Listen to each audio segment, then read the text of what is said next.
Hey everybody, welcome to another lesson of learning Japanese. Today we're going to go over another grammar pattern, and it's going to be a pretty simple grammar pattern. What we're going to do in this lesson is simply learn how to say the former and the latter using the Japanese words zensha and kousha. So this grammar pattern, relative to all of the ones that we've covered already, has a pretty high rate of, I guess, what you would call being directly translated from English to Japanese or vice versa, in that we basically are just going to use it in the same way that we use the words the former or the latter in the English language. And so, of course, if you are not familiar with the usage of the phrasing the former or the latter in the English language and you're an English speaker, this is, of course, when you mention two things and you want to kind of reference the first thing that you said of the two, or the second thing of the two that you said, or both of them. So instead of just repeating the actual words that you said to represent those two entities, you would just say the former to mean the first thing, or you would say the latter to mean the second things. So for example, let's say we have the sentence, tennis and badminton are two popular sports. So now if we want to reference tennis or badminton again after saying that sentence without repeating their titles, the word tennis or the word badminton, you could instead use the phrasing the former to reference the first thing that you said, which would have been tennis, or you could use the phrasing the latter to reference badminton, which was the second thing you said. And that's the pattern there. This isn't too essential of a grammar pattern that people use in their conversation, but it can definitely prove helpful, especially in cases where the entities that you're referring to have kind of long-winded titles or descriptions. So instead of saying something like tennis or badminton, maybe we're referring to some sport with a really long name that we don't want to repeat again to avoid sounding repetitive. So we just say the former or the latter. And yeah, that's how it works basically. And so while the usage of the phrasing of the former or the latter isn't something that's on a need-to-know basis, apparently it's well used enough to exist in the English language as well as in the Japanese language, because it has the Japanese version of it. And so in the Japanese version, of course, we have two words that correspond to the two phrases that we use in English. We have zensha, which is going to refer to the first thing of the two things spoken, or the former.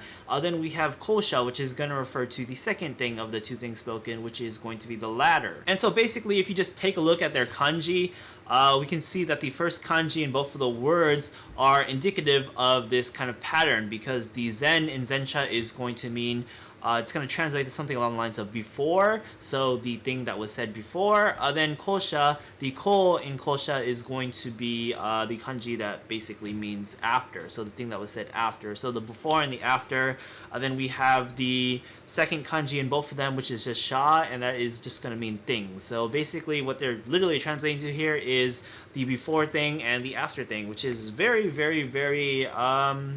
indicative or representative of this grammar pattern's dynamic here. So with that, now let's just jump into our example sentences. In consideration of how kind of self-explanatory this grammar pattern is, we're only going to do two example sentences, but hopefully they give us a good idea of how this works in a actual conversation or whatever. So for our first example sentence, we're basically just going to Japanese-ify that example sentence I said earlier in English about tennis and badminton. So the Japanese translation of that is going to be: テニスとバドミントンは人気であるスポーツですが、前者の方がより人気があります。And so we should already know what this translates to in English, because I said the translation earlier when I first provided it as an example, but just for clarification, this is going to translate to tennis and badminton are both popular sports, but tennis is the more popular one. So if we break down this sentence bit by bit, first up we just see that we're mentioning our two entities here. So first up we have the word tennis, and that's just gonna be tennisu. We have the particle to mean basically and, then we have the word for badminton, which is badominton. And that is going to be in katakana, of course, just like tennis. So tennis and badminton.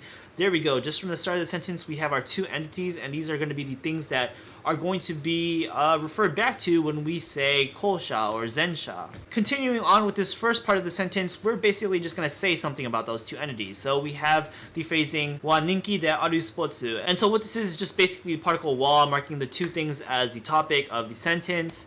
Then we have a kind of modifier. We have ninki de aru. Ninki is the adjective that basically means popular. Then we have the phrasing de aru, which is basically just a way to say is. So this is basically just a fancy way of modifying an adjective to turn it into a verb basically. So ninki de aru is basically just going to translate to is popular. However, this little clause here, ninki de aru, is actually going to be modifying the noun right after it. And that noun is going to be the word sportsu, which is going to be sports. So ninki de aru sportsu is just going to be sports that are popular, or a sport that is popular. And we go back to the first part of our sentence, and that's just going to be the two entities with the particle wa. So tennisu to badminton wa, and that's going to be basically tennis and badminton are sports that are popular. And so that's our first part of the sentence. We're going to end that with the copula des, but we're going to attach a ga to that des, so desu ga, and that's going to mean basically but. So tennis and badminton are popular sports, but, and now we have our second part of the sentence, which is going to kind of counteract this idea a little bit, and that's just basically going to be saying, but tennis is probably the more popular one. But we're not exactly going to say the word tennis, we're going to refer to it with the word that is zensha, which means the former. So instead of repeating tennis straight up and kind of sounding redundant, we're going to say zensha. Then we're going to put the particle no, because we're kind of starting a noun of a noun modification here, and we're going to have zensha as the first noun and the word whole as the second noun. And so zensha no whole, that's going to translate to basically the side of the former. The meaning of no whole is something that we've covered before, so check out the video on that if you need a refresher. It's kind of a unique thing to the Japanese language that adds a nuance to it, but if you just want to translate this naturally into English, we're still just going to kind of just translate that to the former, or tennis, and kind of ignore that no whole part. Moving on now, we have the particle ga that's going to mark zensha no whole as the subject basically of the second part. Right after that, we have the particle yori, which is used when you're comparing things, and we have done the grammar pattern on that. So check out that one, the yori grammar pattern. So basically the entity before yori is going to be the thing that is more than the thing that's after yori. But here in this sentence, we're actually not going to include the thing that is less than. We're actually going to drop that from the actual wording itself because it's kind of implied here. So all we really have to do is just have that particle yori, and it's still going to mean the same thing. Basically, the former was more blank than the other thing. And as we continue on to the sentence, we see the blank is actually just going to be the restating of the word ninki. This time it's ninki ga aru instead of ninki de aru, so it's just going to mean to be popular still, to have popularity kind of, but it's basically the same thing. So now let's just wrap up the whole sentence once again. Tennisu to badminton wa ninki de aru sportsu desu ga, zensha no hou ga yori ninki ga arimasu. And what this is going to translate to is tennis and badminton are both popular sports, but the more popular one is tennis. So you can see how when we dropped restating badminton or replacing it with the word kousha, which means the ladder, in the second part of the sentence when we use the yori grammar pattern, it was taken out of the wording, but it was still implied as the thing that was less than. In fact, when we say that in English, we do the same thing basically. We say, but tennis is more popular. We don't actually say what it's more popular than, because we already have the implication that the thing that it's more popular to is the badminton, because that's already kind of inherently in the comparison dynamic here, because we stated them both as the two entities that we're using. And yeah, of course we didn't have to do that. We definitely could have restated badminton and it would have been perfectly fine. It still would have meant the same thing, just a bit more wordy. And of course, if we had restated badminton, our other choice was to use this grammar pattern that we're talking about in this video, and we could have used the word kousha as the ladder instead of badminton to mean badminton. We would just use the ladder to refer to badminton like we did with zensha to refer to tennis. And so yeah, that's how this grammar pattern is working in this first example sentence. Let's move on to the next one now. For our second example sentence, we are coincidentally going to talk about popularity again. So for our line, we have 日本の漫画ではワンピースとナルトが人気がある。前者は海賊のテーマで、後者は忍者のテーマだ。And so what this line that we have here is going to translate to is something along the lines of, among Japanese manga, One Piece and Naruto are two popular ones. The former has a theme about pirates and the latter has a theme about ninjas. So let's break down the sentence bit by bit. First up, we have the phrasing Nihon no manga, and this is just going to be a noun of a noun modification using the noun Nihon, which means Japan, and the other noun manga, which means manga or comic. So Japanese comics is what that's going to translate to basically. We have right after that the two particles dewa, and this is kind of just marking Nihon no manga as a group. So Nihon no manga dewa is going to be basically in the group of Japanese manga. So basically, when we mentioned One Piece and Naruto, which are two manga series, if you didn't know that, those are two things that we're picking out of this group of things that has the theme of Japanese manga. And so that's basically what we do here. We have One Piece, Naruto, and once again, it's just basically going to translate to One Piece and Naruto. We have the particle ga marking as the subject of the sentence. Then we have the phrasing totemo ninki ga aru. Again, ninki ga aru is just going to mean popular. Then we have the adverb totemo, which is going to kind of give this an emphasis of very. So very popular. One Piece and Naruto are very popular.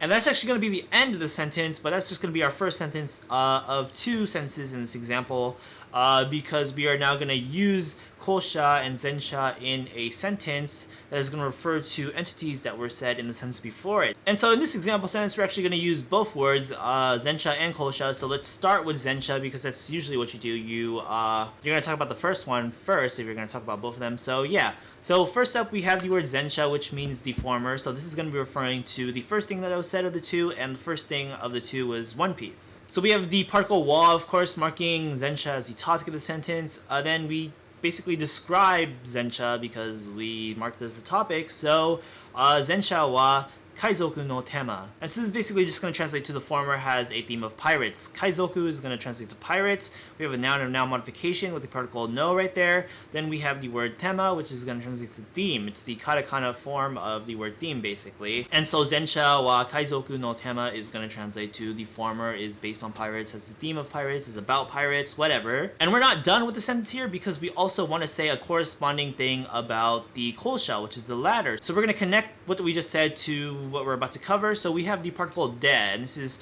of course used to mean basically and, to connect two clauses when we're using not adjectives or nouns at the end of the sentence, or not the end of the sentence, but at the end of the two things that we're connecting to form the sentence. And so now we introduce the word kousha, which means of course the latter. So this is going to referring to the second thing of the two things that we said, which is going to be Naruto instead of One Piece now. And we basically just follow the same pattern, because we're going to describe this in the same way that we described the first thing. So we're going to be stating its theme basically. So we have the particle wa marking as the topic now, and instead of kaizoku, which means pirates, we have the word ninja, which is going to of course translate to ninja, because that's a Japanese word.